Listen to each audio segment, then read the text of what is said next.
अस्सलाम वालेकुम everyone, welcome back to my YouTube channel. आज की वीडियो उन सब परेशान लड़कियों के लिए है जिनके पीरियड्स का कोई ना कोई इशू रहता है या उनके पीरियड्स इरेगुलर हैं या उनको पीरियड्स बिल्कुल नहीं आते। ठीक है, इसके अलावा वो लड़कियां जिनको पीसीओएस का मसला है और उन बेचारियों के जितने भी इश्यूज़ हैं उन पे भी डिस्कस करेंगे। उनको आप लोग किस तरह से सीड साइकिलिंग के ज़रिए से हल कर सकते हैं वो भी मैं बताऊँगी। इसके अलावा लास्ट में मैं आप लोगों को मज़ीद कुछ चीज़ें बताऊँगी।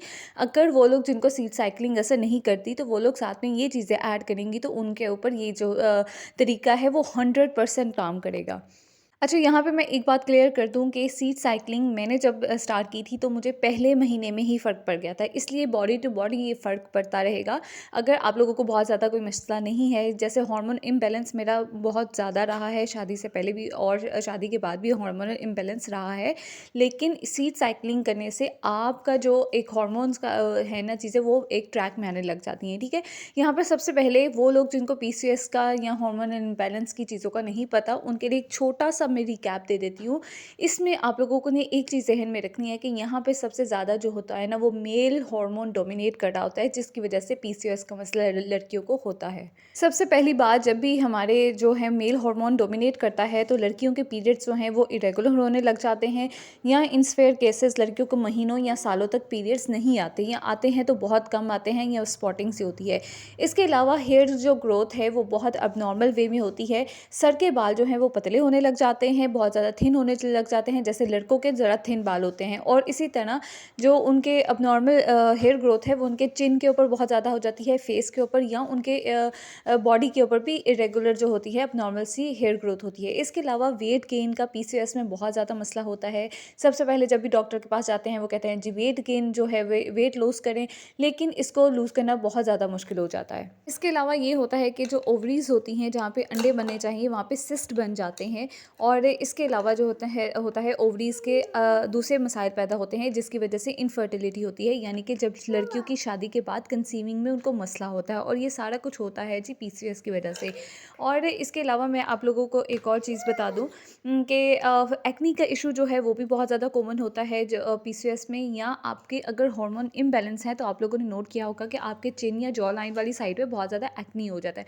और इसका सबसे बड़ा एक ही रीज़न होता है कि लड़कियों की बॉडी में नेचुरली ये होता है कि जी उसका कॉज ये होता है कि जी मेल हार्मोन डोमिनेट कर रहा होता है। इसका नाम मैं बता देती हूँ, इसको आप लोगों ने याद रखना है। इसको कहते हैं जी एंड्रोजन हार्मोन। ठीक है, ये सिर्फ मैं उन लोगों के लिए बता रही हूँ जिनको अगर पीसीओएस का मसला लड़कियों को है और उनको नहीं पता कि उनको ये मसला है भी या नहीं है। ठीक है, अगर तो आप लोगों में ये कोई इश्यूज़ हैं, आप लोगों को ये मसाइल हैं, तो आपको या तो पीसीओएस का मसला है या आपके हार्मोन बैलेंस नहीं है। ठीक है, और इनका इनमें मेन जो चीज़ है वो हार्मोन बैलेंस करना है। अगर आपके अंदर एंड्रोजन हार्मोन की मिकदार जो है वो कम हो जाती है तो आप लोगों में है ऑटोमेटिकली आपके जो पीरियड्स हैं वो रेगुलर होने लग जाएंगे। अभी मैं यहाँ पर without wasting any further time ये बता देती हूँ कि आप लोग सीड साइक्लिंग किस तरह से स्टार्ट करेंगे। बहुत ज़्यादा लंबी चौड़ी लिस्ट नहीं है, मैं दोबारा आप लोगों को बता देती हूँ कि मुझे पहले महीने में ही फ़र्क पड़ गया था इसको यूज़ करने के साथ ही, कि मेरे हार्मोन्स का मसला था। और इसमें सबसे पहले हम लोग क्या यूज़ करेंगे। अच्छा, यहाँ पे मैं सीड साइक्लिंग का जो है चार्ट आप लोगों को बना के दिखा देती हूँ, और फर्दर आप लोगों ने इसके पास अपना इसी तरह चार्ट बना के रखना है ताकि आप लोगों के पास सेव रहे और कभी भी कन्फ्यूजन हो तो आप लोग इसको देख सकें।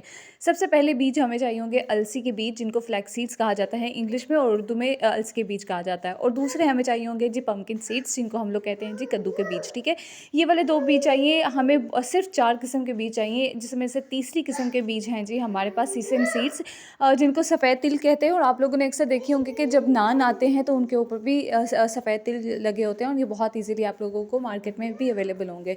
चौथे हमें चाहिए होंगे जनाब सनफ्लावर सीड, जिनको उर्दू में सूरजमुखी के बीज कहते हैं। इसमें से जिसके ऊपर मेहनत होगी वो होंगे जी सूरजमुखी के बीज, जिनको सनफ्लावर सीड्स कहते हैं, क्योंकि ये शेल्स के समेत आते हैं और आपको निकालने में काफ़ी अच्छा खासा टाइम लग जाता है। लेकिन अगर आप लोगों को मार्केट में निकलाए मिल जाएँ जो कि शेल से निकले हुए, तो आप लोग वो भी यूज़ कर सकते हैं। ठीक है, इसका साइकिल इस तरह से है कि महीने के आप लोगों ने जैसे ही आपके पीरियड्स एंड होते हैं आप लोगों ने तब से स्टार्ट करना है। 14 दिन आप लोगों ने अलसी के बीज और कद्दू के बीज इस्तेमाल करने हैं, और बाकी के जो दिन हैं यानी कि 30 दिन हम लोगों ने ये साइकिल कंप्लीट करना है। तो बाकी अदर हाफ में, बाकी अदर डेज़ में आप लोगों ने यूज़ करने हैं सफ़ेद तिल और सूरजमुखी के बीज। ठीक है, ये आप लोगों का एक साइकिल कंप्लीट हो गया। अच्छा, जैसे ही आप लोगों का ये एक साइकिल कंप्लीट हो जाएगा, इसी तरह आप लोगों ने यही साइकिल 3 से 4 महीने तक यूज़ करना है, अगर आप लोगों को बहुत ज़्यादा इश्यूज़ हैं। मैंने जैसे आप लोगों को बताया कि बॉडी टू बॉडी मैटर करता है, डिपेंड करता है कि बॉडी टाइप कैसी है या बॉडी में इश्यूज़ कैसे हैं, ठीक है? मुझे पहले महीने में फ़र्क पड़ गया था, अगर आपको पहले महीने में नहीं पड़ता तो इंशाल्लाह आप लोगों को दूसरे या तीसरे महीने में फ़ौरी फ़र्क मिल जाएगा। अच्छा, यहाँ पे एक चीज़ मैं आप लोगों को क्लियर कर दूँ कि यहाँ पे मैं कुछ चीज़ें आप लोगों को बता रही हूँ, ये सिर्फ़ आपकी इन्फॉर्मेशन के लिए है, आप लोग इसको स्किप भी कर सकते हैं और आप लोग अगर चाहें तो इसको लिख के भी रख सकते हैं कि नेक्स्ट टाइम अगर आप लोगों से कोई पूछे कि इसका फ़ायदा क्या है तो आप लोग बता सकें। जैसे कि अलसी के बीज में जो है वो ईस्ट्रोजन हार्मोन जो है उसके लेवल को कंट्रोल करता है, उसको बैलेंस करता है।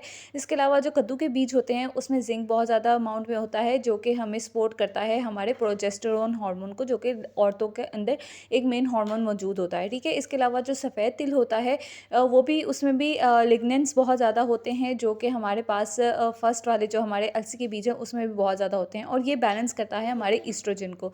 जब हमारा ईस्ट्रोजन बैलेंस हो जाता है तो ऑटोमेटिकली हमारे हार्मोन्स जो हैं वो बैलेंस होने लग जाते हैं। इसके अलावा सनफ्लावर सीड्स हैं, ये भी हमारे, इसमें विटामिन ई होता है और सेलेनियम मौजूद होता है, ये बैलेंस करता है हमारे ईस्ट्रोजन को और प्रोजेस्टेरॉन को, ठीक है? ये सिर्फ़ आप लोगों की इन्फॉर्मेशन के लिए है। बोनस टिप जो है, आप लोग फर्दर अगर आप लोगों को सीड साइक्लिंग जैसा नहीं करती तो इसके अलावा आप लोग क्या कर सकते हैं मैं वो भी बता दूँगी। लेकिन जस्ट इन केस आप लोगों को किसी को बताना पड़े, किसी को समझाना पड़े तो आप लोग इसका एक स्क्रीनशॉट लेके रख सकते हैं। आप लोगों को पता चल जाएगा और आप लोग किसी को आसानी से बता सकते हैं, किसी और की भी हेल्प आप लोग ईज़िली कर सकते हैं, ठीक है? यहाँ पे जनाब अगली चीज़ ये कि पीसीओएस को ये चीज़ें किस तरह से कंट्रोल करती है। सबसे पहला अटैक जो ये लोग ये चीज़ करती है ना, ये कंट्रोल करती है आप लोगों के मेल हार्मोन को। जैसे ही मेल हार्मोन जो है वो कंट्रोल हो जाएगा, उसके फ़ौरन बाद ही आपके हार्मोन्स जो हैं वो बैलेंस होने लग जाएँगे। देखिए, पीसीओएस में या हार्मोनल इम्बैलेंस में सबसे ज़्यादा जो फसाद की जड़ होती है वो ये एंड्रोजन हार्मोन होता है। जब ये कंट्रोल हो जाता है तो आपका वेट लॉस भी हो जाता है। इसके अलावा आपका जो है हार्मोन बैलेंस भी हो जाते हैं। आपके जो पीरियड्स हैं वो भी आपको रेगुलर बेस पे आने लग जाते हैं और आपके जितने भी एक्ने की या सिस्ट के या इश्यूज़ होते हैं ना, वो भी सॉल्व हो जाते हैं, ठीक है? इसके अलावा जो है आप लोगों को मैं बोनस टिप दे देती हूँ, लेकिन उससे पहले मैं आप लोगों को ये बता दूँ कि आप लोगों ने इसको यूज़ किस तरह से करना है। यूज़ आप लोगों ने इस तरह से करना है कि जितने भी सीड्स हैं ना, इनको हल्का सा आप लोगों ने ड्राई रोस्ट कर लेना है। उसके बाद आप लोगों ने इसका पाउडर बना लेना है। पाउडर बना के मैं आप लोगों को यही सजेस्ट करूँगी, अगर आप लोग किसी स्मूदी में डाल के पीना चाहते हैं तो आप पी सकते हैं, लेकिन मैं इसको खाली पानी के साथ कंज्यूम करती थी और उतने में ही मुझे फ़र्क पड़ गया था, ठीक है? तो आप लोगों के पास भी ऑप्शन है कि आप लोग सादे पानी के साथ 1 चम्मच सुबह और 1 चम्मच शाम में इसको ले सकते हैं, ठीक है? बोनस टिप मैं आप लोगों को बता देती हूँ, वो लोग जिनको सीड साइक्लिंग करते हुए भी थोड़ा सा इश्यूज़ हो रहे हैं, तो आप लोगों ने ये चीज़ें ऐड करनी है। आप लोगों ने अपनी डाइट बिल्कुल ठीक कर लेनी है, फ्रूट्स ऐड करने हैं, वेजिटेबल ऐड करनी है, इसके अलावा दालें इस्तेमाल करनी है, ठीक है? आप लोगों ने फ्राइड चीज़ें अवॉइड करनी है, बेकरी आइटम आप लोगों ने खास तौर पे अवॉइड करनी है। इसके अलावा 1 घंटे की वॉक आप लोगों ने लाज़मी स्टार्ट करनी है। आप लोग इसको आधे-आधे घंटे से भी स्टार्ट कर सकते हैं, आप लोग इसको 15-15 मिनट के इंटरवल से भी स्टार्ट कर सकते हैं और उसके साथ-साथ आप लोगों ने सीड साइक्लिंग को यूज़ करना है। लेकिन जस्ट इन केस आप लोगों को ये चीज़ असर नहीं करती, तो फिर आप लोगों ने डॉक्टर के पास लाज़मी जाना है। उनको मेडिसिन से असर पड़ जाएगा, उनको फ़र्क पड़ जाएगा और यकीन करें कि शादी के बाद भी अगर आप लोग इसको यूज़ करते हैं, तो आप लोग कंसीव भी बहुत जल्दी कर लेंगे इंशाल्लाह। और आप लोगों ने इसको जारी रखना है। अगर आपकी शादी होने वाली है, शादी से पहले भी 3 मंथ्स आप लोग इसको यूज़ करना स्टार्ट करते हैं। बिफोर 3 मंथ्स आप लोग को असर जो है वो नज़र आना शुरू हो जाएगा। तो इसका जो है जी एक स्क्रीनशॉट लेके रख लें। आई होप आज की वीडियो जो है वो आप लोग को हेल्पफुल रही होगी। सारी चीज़ें मैंने आप लोग को डिटेल बता दी हैं। फिर भी कोई क्वेश्चन रह गया तो आप लोग मेरे से पूछ सकते हैं और सबसे पहले तो आप लोगों ने घबराना नहीं है, ठीक है? अपना बहुत सारा ख्याल रखें। इंशाल्लाह आप लोगों से मुलाकात होगी नेक्स्ट वीडियो में। Till then take care. It's Maryam Zad signing off. अल्लाह हाफ़िज़।